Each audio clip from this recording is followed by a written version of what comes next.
출애굽기 21장 1절에서 11절까지의 말씀을 함께 합독하십니다. 내가 백성 앞에 세울 율례는 이러하니라. 내가 히브리 종을 사면 그가 6년 동안 섬길 것이요 제7년에는 값없이 나가 자유할 것이며 그가 단신으로 왔으면 단신으로 나갈 것이요 장가 들었으면 그 아내도 그와 함께 나가려니와 상전이 그에게 아내를 주므로 그 아내가 자녀가 낳았으면 그 아내와 그 자식들은 상전에게 속할 것이요 그는 단신으로 나갈 것이로되 종이 진정으로 말하기를 내가 상전과 내 처자를 사랑하니 나가서 자유하지 않겠노라 하면 상전이 그를 데리고 재판장에게로 갈 것이요 또 그를 문이나 문설주 앞으로 데리고 가서 그곳에다가 그 길을 뚫을 것이라. 그가 영영이 그 상전을 섬기리라. 사람이 그 딸을 여종으로 팔았으면 그는 남종같이 나오지 못할지며 만일 상전이 그를 기뻐 아니하여 상관치 아니하면 그를 속심케 할 것이나 그 여자를 속임이 되었으니 타국인에게 팔지 못할 것이요 만일 그를 자기 아들에게 주기로 하였으면 그를 딸같이 대접할 것이요 만일 상전이 달리 장가들지라도 그의 일복과 음식과 동침하는 것은 끊지 못할 것이요 이 세 가지를 시행하지 아니하면 그는 속전을 내지 않고 거저 나가게 할 것이라. 아멘. 오늘은 언약서에 대한 말씀을 나누고자 합니다. 오늘이 특별히 사회복지주일인데요. 우리 사모님도 사회복지사지요. 사회복지사가 되면서 그런 마음이 있었대요. 나는 그냥 사회복지가 아니라 영혼을 살리는 사회복지사가 되고 싶다라고 하는 그런 마음이 있었다고 합니다. 가만히 보면 성령께서 주신 마음들이 있습니다. 저도 내가 그런 생각들을 했는데 돌아보면 성령께서 주시는 마음들이었구나. 그런 것들이 여러분들도 있을 것입니다. 오늘 사회복지주일은 사회복지는 여러 군데가 있죠. 지금은 옛날에 고아원이나 여성, 가난한 자들 그랬다고 하면은 지금은 아동, 청소년, 장애인, 노인, 여성, 이주민, 세터민, 탈북자죠. 세터민, 한부모 가정, 조선 가정 등등 제가 살피지 못한 부분도 있을 것입니다. 굉장히 많은 부분이 이 사회복지로 영향을 받고 있어요. 이것은 사회복지라고 하는 것은 세상에서 믿지 않는 사람들도 하긴 해요. 믿지 않는 사람들도 타인의 생명을 존중하고 타인의 생명이 조금 더 잘 돌봄이 되도록 목회자가 돌보는 거잖아요. 양육하는 거잖아요. 말씀과 기도로 여러분들의 삶을 양육하듯이 사회복지사들도 그들을 이렇게 돌보기도 합니다. 믿지 않는 자들도. 근데 우리 성도들은요 뭐냐면 하나님을 사랑하는 마음으로 우리가 하는 겁니다. 할렐루야. 그러니까 사회복지사들도 하지만 여러분들이 각자 주어진 직업들도 사회에 공헌하는 것이잖아요. 모든 것들이. 그것도 하나님의 영광을 위해서 하는 거예요. 그러니까 우리가 믿지 않는 사람들과 다른 건 뭐냐면 하나님 사랑하는 마음으로 그 일을 한다는 것입니다. 이거는 자세가 그 출발이 다르죠. 또 행복이 다른 거예요. 남을 위해서, 하나님을 위해서, 하나님의 영광을 위해서 하기 때문에 내 돈 조금 벌기 위해서 내 직장, 내 사업 그런 게 아니라 성도는 하나님의 영광을 위해서 사는 사람들이기 때문에 차원이 다른 것입니다. 할렐루야. 그것을 기억하시고 우리들의 삶도 그러한 자세가 더 곁들는 오늘 하루가 되시길 바랍니다. 특별히 오늘은 이 율법에 대한 얘기입니다. 저도 이 말씀을 준비하면서 얼마나 큰 은혜를 받는지 모르겠어요. 오늘부터 시작되는 21장부터 시작되는 23장까지의 내용은 언약서입니다. 하나님이 출애굽시킨 백성을 19장에 시내산에서 언약하시는 내용이 나오죠. 19장 시내산 언약. 언약은 내 거야 라고 하는 거예요. 부부가 언약하잖아요. 남편은 아내 거야 하는 것이고 아내는 남편 거야 하는 거잖아요. 그런 것처럼 언약은 내 거야 하는 거예요. 그러니까 시내산에서 하나님이 거기까지 데려오신 이유가 출애굽하신 모든 큰 권능과 능력을 보여주신 이유가 내 거야 하려고 하는 것입니다. 할렐루야. 여러분, 우리가 천국 가는 이유도 내 거야이기 때문에 가는 거예요. 그런데 우리가 천국 가는 것만으로 신앙생활이 끝일까요? 오늘 본문 앞에 나와 있는 십계명은 이 율법서의 근간을 다루는 것이고, 그러니까 율법의 근간을 다루는 것이고, 오늘 언약서 21장부터 23장은 살해법입니다. 구체적인 살해법이에요. 그러니까 여러분, 부모님이 자녀를 낳았어요. 자녀를 낳는데 낳아서 끝나지 않죠. 자녀가 잘 자라길 원하죠. 할렐루야? 그렇지 않는 부모가 있나요? 내가 자녀를 낳았는데 저놈은 도둑놈으로 키워야지. 저놈은 마약 중독범으로 키워. 이런 사람 있나요? 없죠. 아무도 없죠. 그런 사람들은. 부모는 잘 되길 원합니다. 하나님도 마찬가지로 율법을 주신 거는 잘 되길 원하시는 거예요. 행복하길 원하시는 겁니다. 자유하길 원하시는 거예요. 어떠한 삶을 살아야 될지 우리에게 가르치는 것이 율법서입니다. 율법서. 그러니까 하나님이 언약하실 때는 하나님의 소유예요. 소유. 그리고 언약서 하시고 십계명과 언약을 하시고 십계명과 이 율법을 주신 것은 자유를 주시는 겁니다. 소유하시고 자유를 주시기 위한 거예요. 여러분, 이거를 오늘 말씀을 통해서 여러분들의 신앙생활의 자세도 완전 달라지길 축복합니다.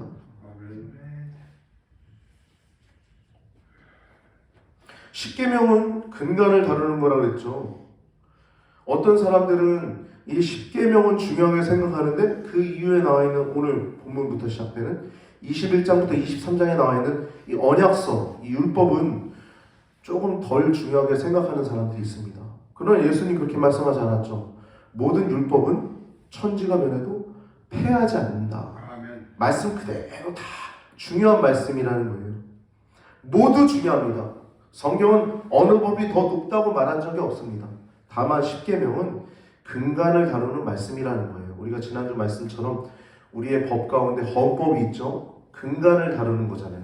그리고 예수님 말씀하신 산상수훈도 먼저 산상수훈을 말씀하시기 전에 마태복음 5장부터 7장에 산상수훈을 쭉 말씀하시기 전에 팔복을 말씀하시듯이 근간을 말씀하시는 겁니다. 근간을, 기초가 되는, 법의 토대가 되는 것이 십계명이에요. 오늘부터 우리가 언약서에 대해서 말씀을 나누는데 이걸 하나하나 다 다루면 여러분들도 힘들고 저도 힘들어요. 그럴 필요가 없고 근본적인 율법의 근본적인 말씀을 다루고자만 합니다. 마태복음 22장 34절에서 40절에 보면 예수님에게 한 율법사가 옵니다. 이 율법은 오늘 본문의 언약서와 같은 거죠. 율법, 율례와 법도. 율법사는 말 그대로 전문가의 율법에. 근데 이 전문가가 예수님에게 율법에 관해서 묻는 겁니다. 저분이 행하는 놀라운 권능, 하나님처럼 행하시니까. 진짜 하나님이시잖아요. 그 놀라운 죽은 자까지도 살리시고, 안전병을 일으키시고, 눈먼 자를 눈 뜨게 하시고, 귀신 들린 자를 한 번에 다 나가게 하시고, 이 놀라운 권능뿐만 아니라 그 말씀하시는 말씀 하나하나가 진리의 말씀, 우리의 마음이 쉽게 깨달아지는 그 말씀, 율례와 법도를 잘 가르치는 그 말씀을 듣고 이제 묻는 거예요. 많은 사람들이 따르는 걸 보고. 성경은 시험하려고 했다고 하지만 예수님은 진리를 말씀하시죠. 36절에 보면 선생님이요, 순서지엔 기록해놓지 않았습니다. 선생님이요, 율법 중에 어느 계명이 제일 큽니까? 물어요. 율법이 많잖아요. 그 중에 어느 계명이 제일 크냐고 물어요. 그래서 간단하시죠. 진리는 단순하고 간단한 겁니다. 진리는 단순합니다. 두 가지로 말씀드려요. 내 마음을 다하고 목숨을 다하고 뜻을 다하고 주 너의 하나님을 사랑하라. 이것이 크고 첫째 되는 계명이니 그리고 둘째도 그와 같다라고 얘기해요. 첫째와 같은 거예요. 둘째가 다른 게 아닙니다. 하나님의 사랑, 이웃 사랑 다른 게 아니에요. 둘째는 그와 같으니 이것은 이제 원어를 그대로 번역한 표준 세번역을 보면 둘째 계명도 이것과 같은데라고 번역되어 있어요. 그러니까 첫째 계명과 같다는 거죠. 다른 게 아니라는 거죠. 하나님 사랑하는 것과 이웃 사랑하는 게 다른 게 아니라는 거예요. 같다는 겁니다. 둘째는 그와 같으니 둘째 계명도 이것과 같은데 내 이웃을 내 몸과 같이 사랑하라는 거예요. 내 이웃을 내 몸처럼 사랑하라는 겁니다. 그러니까 언약서의 모든 내용들, 그 살해법, 어떤 상황 속에서 어떻게 하라, 어떤 상황 속에서 어떻게 하라, 이런 모든 것들이 네가 당했을 때 너가 어떻게 받는 것이 최소한의 권리인지 하나님 하나하나 알려주시는 것입니다. 그러면서 예수님 말씀하죠. 이 두 계명이 온 율법과 선자의 강령이니라. 이 표준세번역으로 보면 이 두 계명의 모든 율법과 예언자들의 본 뜻이 달려 있다는 것입니다. 그러니까 본 뜻이 담겨 있다. 그러니까 이 모든 율법의 축소형은 10계명이고 그 10계명의 축소형은 오늘 방금 말씀 나눈 하나님 사랑, 이웃 사랑이라는 거예요. 근데 특별히 이웃을 내 몸과 같이 사랑하라는 것은 예수님 말씀하신 황금률, 네가 대접받고자 하는 대로 너도 남을 대접하라는 겁니다. 우리가 대접받고자 하는 대로 남을 대접하면 그게 가장 큰 법칙 아닙니까? 내가 남을 행복하게 하면 나도 행복한 거예요. 십계명은 이렇게 본 뜻을 얘기하는 것이고 것은 살해법을 얘기하는 거예요. 하나하나의 무슨 살해를 하나님이 이 모세에게 알려주시고 모세는 그것을 기록해 것입니다. 여러분 이렇게 율법은요 즐거운 것입니다. 지키기. 우리가 어려운 게 아니에요. 여러분 자녀를 어렵게 하고 힘들게 하려는 부모가 어디 있어요? 아무도 없죠. 행복하게 하고 더 자유하게 하고 더 즐겁게 하려고 하는 거 아니겠습니까? 할렐루야? 김종서인가요? 김종서가 아름다운 구속이라고 하는 노래 불렀죠. 저는 율법은 그와 같다고 봅니다. 율법은 구속인데 아름다운 구속입니다. 할렐루야. 여러분 그 아름다운 구속 가운데 죽어서 간신히 천국 가는 게 아니라 여기서도 천국을 누리는 것이 이 율례와 법도를 지키는 것임을 기억하시고 더 즐거이 주님을 따라가는 여러분과 저의 삶이 되길 바랍니다. 이 주의 율례와 법도를 지키는 것은 이 구속받은 하나님의 백성이 즐거운 길입니다. 거기에는 생명 존중이 있어요. 생명 존중. 즉 사랑이 있는 거죠. 사랑. 오늘 읽은 부분이 종에 대한 얘기잖아요. 주인과 종의 관계. 거기도 사랑이 담겨 있어요. 그리고 또 하나 바른 길이 담겨 있습니다. 공의. 그러니까 하나님 사랑은 항상 사랑만 있지 않아요. 공의예요. 한 사람만 생각하는 게 아니에요. 모두를 생각하는 것입니다. 시편 1편 1절에서 2절 말씀 보면 복이 있는 사람은 악인의 꾀를 쫓지 않고 죄인의 길에 서지 않고 오만한 자의 자리에 앉지 않고 뭐라 그래요? 아니고 오직 여호와의 율법을 즐거워하여 그 율법을 주야로 묵상하는 자로다 라고 말씀하고 있어요. 이 율법은요 즐거운 겁니다. 신앙인들에게 기쁜 거예요. 행복한 겁니다. 오늘 본문 21장부터 23장은 계속 얘기하듯이 율법을 수여하는 거예요. 언약서죠. 이제 시내산 언약을 이제 맺으시면서 언약서를 주셔야 이제 그것에 따라서 우리가 참으로 자유할 수 있는 것인데 그 율법을 수여하는 것입니다. 이것은 간단히 얘기하면 살해법이에요. 살해법. 어떤 상황 속에서 어떻게 해야 된다. 어떤 상황 속에서 이렇게 처벌하고 이렇게 배상해야 한다. 이런 것들을 세세하게 알려준 내용입니다. 그래서 오늘 본문에 보면 1절부터 11절은 히브리 종에 대한 규례예요. 히브리 종에 관한 규례. 즉 동족들이 종이 되었을 때 규례죠. 1절을 보면 내가 백성 앞에 세울 율례는 이러하니라 라고 말씀하고 있어요. 백성 앞에 세울 율례는 이러하니라. 그래서 모세에게 말씀하신 내용이 첫 번째 남종과 여종에 대한 말씀이에요. 먼저는 남종을 먼저 얘기합니다.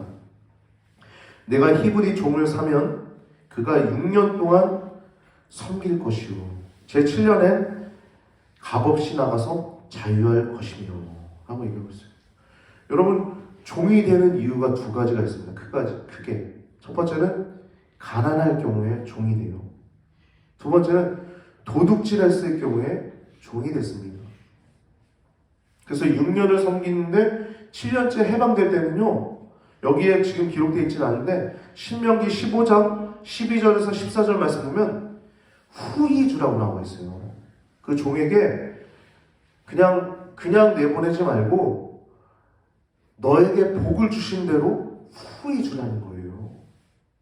신명기 15장 12절에서 14절 제가 기록해놓진 않았는데 제가 읽어드릴게요. 제7년에 너는 그를 놓아 자유하게 할 것이며 내 양 무리 중에서 타작 마당에서와 포도주 틀에서 그에게 후히 줄지니 곧 내 하나님 여호와께서 내게 복을 주신 대로 그에게 줄지니라.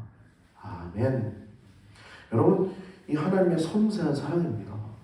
율법은요, 하나님의 사랑이 담겨 있어요. 그것도 그냥 사랑이 아니라 섬세한 사랑이에요. 만약 그 종이 빈손으로 나가면요, 분명히 경제적인 어려움을 경험하게 될 거예요. 그래서 다시 종이 될 수도 있는 것이죠. 그것을 방지하기 위해서 탄탄하게 기초를 마련할 수 있도록 후히주라고 말씀을 합니다. 후히주라. 그리고 3절부터 4절은 그 종이 단신으로 왔을 땐 단신으로 나갈 것이고 또 부부로 왔을 땐 부부로 나갈 것인데 이럴 또 다른 경우가 있어요. 단신으로 왔는데 이 주인이, 이 상전이 그에게 아내를 줬을 경우에 그 규례를 말씀하는 것입니다. 그때 나갈 때 원래는 단신으로 나가는 게 맞습니다. 그 아내와 그 자녀는 그 종의 것이 아니었어요. 주인에게 속한 것입니다. 이것은 지금으로 말하면 좀 이해할 수 없죠. 근데 그 시대는 주인의 재산권을 보호하기 위함입니다. 주인의 재산권을 보호하기 위함입니다. 그런데 5절 말씀 보면요, 종이 진정으로 말하기를 내가 상전과 처자를 사랑하니 라고 말씀하고 있어요. 지금으로 말하면 여러분, 종이 처자를 사랑하는 건 이해가 되죠. 아내와 자식을 사랑하는 건. 근데 종이 상전을 사랑하는 것, 내가 상전과 처자를 사랑하니, 요즘으로는 좀 이해하기가 좀 불가하죠. 좀 자기중심적인 사람들이 너무 많으니까 요즘은 회사를 다녀도 좀 그런 마음들이 많으니까요. 근데 여러분, 이때는요, 성경을 보면요, 종을 부릴 때에도 주인들이 하나님 경외하는 마음으로 종을 부렸습니다. 레위기 25장 43절 2번에 기록해놨습니다. 레위기 25장 43절 보면 너는 그를 엄하게 부리지 말고 너의 하나님을 사랑하라는 거예요. 그러니까 종을 부릴 때도 엄하게 혹독하게 부리지 말라는 거예요. 사랑으로 하나님 경외하듯이 그를 대하라는 겁니다. 그러니까 이 종이 상전을 사랑할 수밖에 없는 겁니다. 할렐루야? 그러니까 처자도 사랑하고 상전도 사랑하니까 내가 나가서 자유하지 않겠다 라고 하는 상황도 있는 겁니다. 여러분, 예를 들면 보아스, 아주 훌륭한 주인이었죠. 보아스, 룻기에 나와 있는 보아스. 그리고 창세기에 아브라함, 아주 훌륭한 하나님 경외하는 주인 아니었습니까? 이삭도 그렇고 야곱도 그렇고 하나님을 경외하는 자는요, 이렇게 이웃을 사랑하기 마련입니다. 그래서 나는 나가서 자유하지 않겠노라 라고 이렇게 얘기하는 건 존경하고 사랑하는 주인과 또 사랑하는 처자식과 그들이 있는 그 집에서 내가 계속 살아가겠다고 하는 의지가 담겨 있는 것입니다.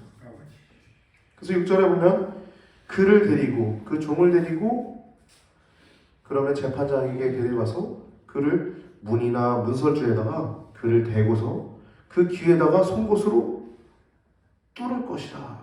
이 종된 상징이에요. 영원히 종된 상징입니다. 귀 뚫는 것.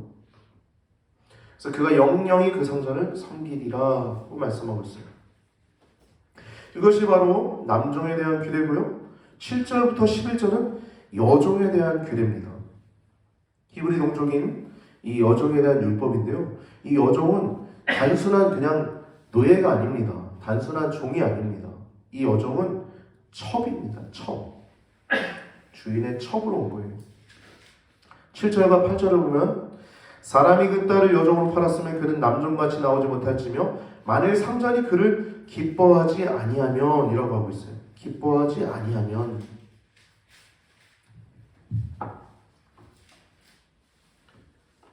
상전이 그를 기뻐하지 아니하며 상관치 아니하면 그러니까 첩인데 그러니까 아내인데 기뻐하지 않고 상관치 아니한다는 건 이거 원어로 보면 아다라고 하는 단어 여러분 잘 아는 성관계하다 이거 그냥 아는 게 아니라 육체까지 친밀하게 관계함을 통해서 안다는 의미예요. 아주 깊이 안다. 이게 남녀 간의 관계뿐만 아니라 주님과 우리 아이의 관계 속에서도 아다라고 하는 단어를 쓰고 있죠. 그러니까 그러한 친밀함이 없고 상전이 그를 기뻐하지 아니하면 그를 내보내는데 타국인에게 팔지 못하도록 했습니다. 8절 하반부 보면 그를 속신케 할 것이나 그를 자유케 할 것이나 그 여자를 속임이 되었으니 타국인에게 팔지 말 것이라 하고 말씀하고 있어요. 여러분 하나님은요 권력을 주셔도요 우리가 권력도 있잖아요. 어느 자리에 가면 권력을 주셔도요 그 권력을 무한대로 주시지 않습니다. 남편의 권리, 아내의 권리, 부모의 권리, 왕의 권리, 신하의 권리, 국민의 권리 이런 것도 다 우리들의 권리가 있잖아요. 무한대로 주시지 않아요. 하나님은 그러한 섬세한 사랑으로 모든 이들을 배려하시는 그러니까 하나님이시죠. 그러니까 왕이시고 그러니까 온 세상을 통치하실 수 있는 것이죠.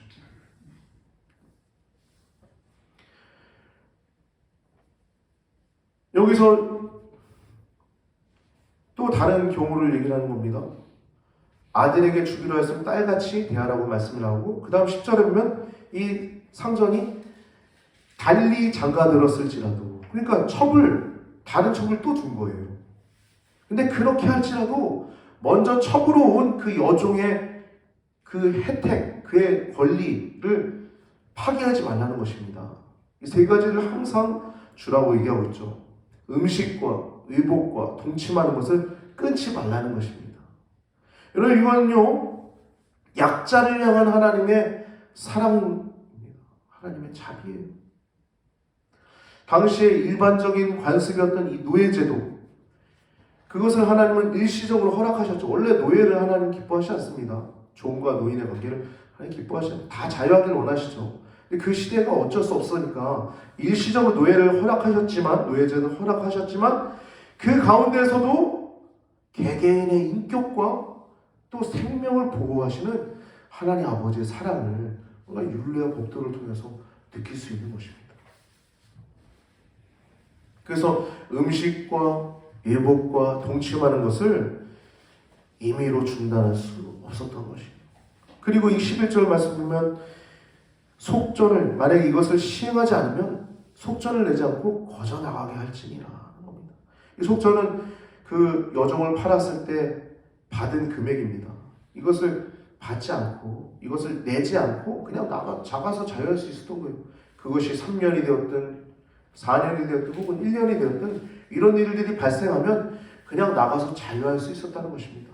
여러분 노예 출신인 그 여인을 소유물로 여겼던 그 당시에 그 시대의 그 고대의 가치관을 봤을 때 이것은요 매우 혁신적인 법입니다.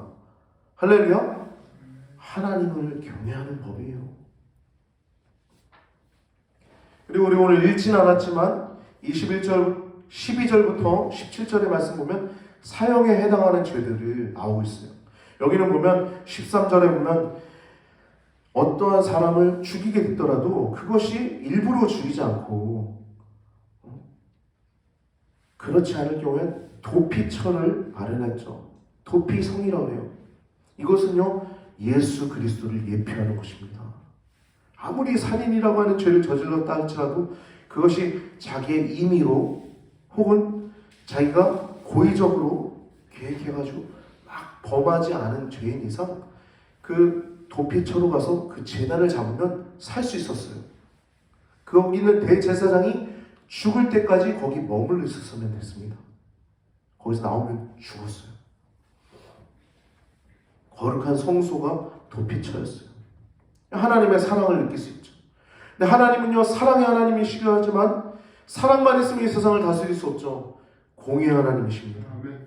그래서 짐짓 모산한 자, 일부러 모산하고 거기 잡을지라도, 그 단을 잡고 있을지라도 그 녀석을 끌어내려서, 단이 더러워질 수 있으니까요, 거기서 죽이면 거기서 끌어내려서 그 성전이 더럽히지 않도록, 하나님의 성물이 더럽히지 않도록 거기서 잡아내려서 죽이라고 말씀하고 있는 내용이 나오고 있습니다.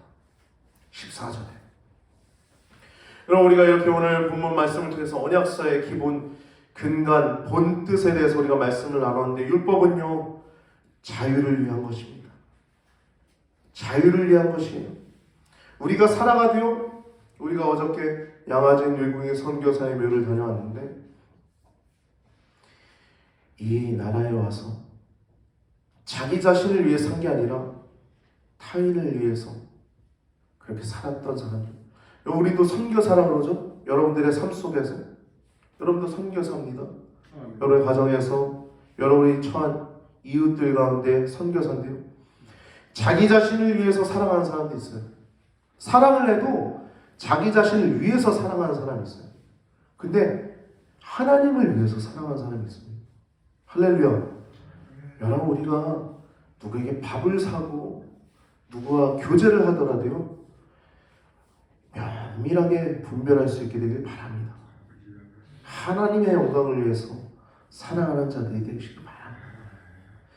친구를 위해서 자기 목숨을 버리는 것만큼 이보다 더 큰 사랑은 없나니 라고 말씀하신 예수님 말씀처럼, 본인이 이 땅에 오셔서 하나님이심에도 불구하고 십자가에서 우리의 모든 죄를 위해서 죽으셨던 것처럼, 선교사님도 자기 목숨을 아끼지 않고 돌아가셨던 것처럼, 우리 성도들은요, 선교사님 같은 삶을 살아야 합니다. 그 사랑은 숭고한 사랑이에요. 거룩한 사랑입니다. 거기에만 참된 행복이 있는 겁니다. 할렐루야. 여러분, 내가 뭔가 이익을 얻기 위해서 친구를 만나요? 내가 뭔가 얻기 위해서 교제를 해요? 그러면 불편한 것이죠. 거기에는 행복이 없는 것입니다. 그러나 우리가 순수하게 하나님을 사랑하고 오직 하나님의 영광을 위해서 우리가 사랑해 나가면 거기엔 참된 행복이 있는 줄 믿습니다. 율법의 참뜻, 본뜻을 기억하시고 더욱더 거룩한 길로 걸어가는 여러분과 저의 삶이 되길 바랍니다. 여러분, 율법은요, 자유를 위해서 주시는 겁니다. 신의 언약을 하나님이 너 내 거야 하는 거라 그랬죠. 소유하시고 자유케 하시는 거예요.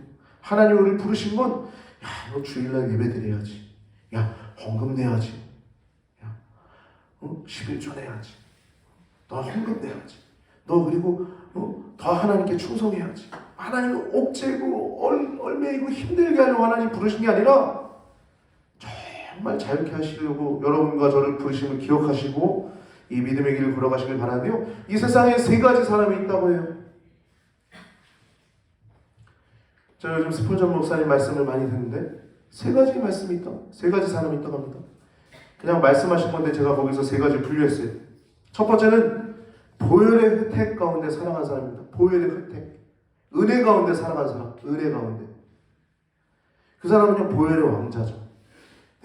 하나님의 보혈이, 내가 죄질 수 있잖아요. 성도는 죄 안 짓습니까? 육신의 정욕, 완벽의 정, 이세에서 나도 자랑할 수 있고, 나도 내 중심적일 수 있고, 우리 죄질 수 있죠. 근데 보혈의 왕자인 거예요. 보혈의 왕자. 율법대로 살아가는 사람. 보혈의 혜택 가운데, 은혜 가운데 살아가는 사람이 있어요. 이 사람은요, 보혈의 왕자의 율례와 법도를 즐거워하면서 보혈의 왕자로 살아가는 사람들이 있어요. 근데 여러분, 또 두 번째 이런 사람이 있습니다. 외식하는 사람. 이 사람은요, 율법을 지켜도 사람의 눈을 의식하면서 지키는 거. 또 하나님을 두려워해서 지키는 거. 내가 주일날 예배 안 드리면 하나님 벌 내리시는 거 아니야? 두려워서 지키는 거. 남의 눈을 의식하고 두려워. 여러분, 하나님을 정말 사랑하면 두려워할 필요 없습니다. 할렐루야. 하나님 우리 두려워하기 위해서 우리 부르신 게 아닙니다. 하나님 우리에게 주신 마음은 두려워하는 마음이 아니오, 오직 성령 안에서 능력과 사랑과 근신하는 마음을 주셨어요. 절제하고 사랑하고 능력 있게 살아가도록 하나님 우리를 부르셨는 줄 믿습니다. 여러분 능력 있는 성도들이 되시기 바랍니다. 두 번째는 외식하는 사람이 있고, 세 번째는요 율법 없이 살아가는 사람이 있어요. 제 마음대로 불의를 저지르고 방탕하게 살아가면서 나는 자유하노라 살아가는 사람도 있어요. 여러분 그들의 실상은요 수갑을 손에 들면서 수갑을 혹은 차고서 나는 자유하다라고 외치는 것과 똑같은 것입니다. 그래서 자유하지 않는 거죠. 중독돼 있고 죄 가운데 묶여 있고, 그것은 그것만큼 고통은 없어요. 여러분 우리가 이 세 가지 사람 가운데 어떤 사람을 여러분들은 살기를 원하십니까? 오늘 말씀 율례와 법도, 이 언약서는요 하나님의 율례인데요, 하나님의 본뜻을 더욱더 기억하시고 오직 하나님의 영광을 위해서 살아간다면 우리 이 땅에서도 천국을 누릴 줄 믿습니다. 여러분과 제가 영원한 생명을 더욱더 사모하시고 오직 이 언약서의 축복과 의미를 더욱더 잘 기억하셔서 자유함 가운데 왕노릇하며 보혈의 왕자로 살아가는 우리 교회 시냇가의 교회 성도님들, 시냇가의 교회 선교사님들 되시길 예수님의 이름으로 축복합니다.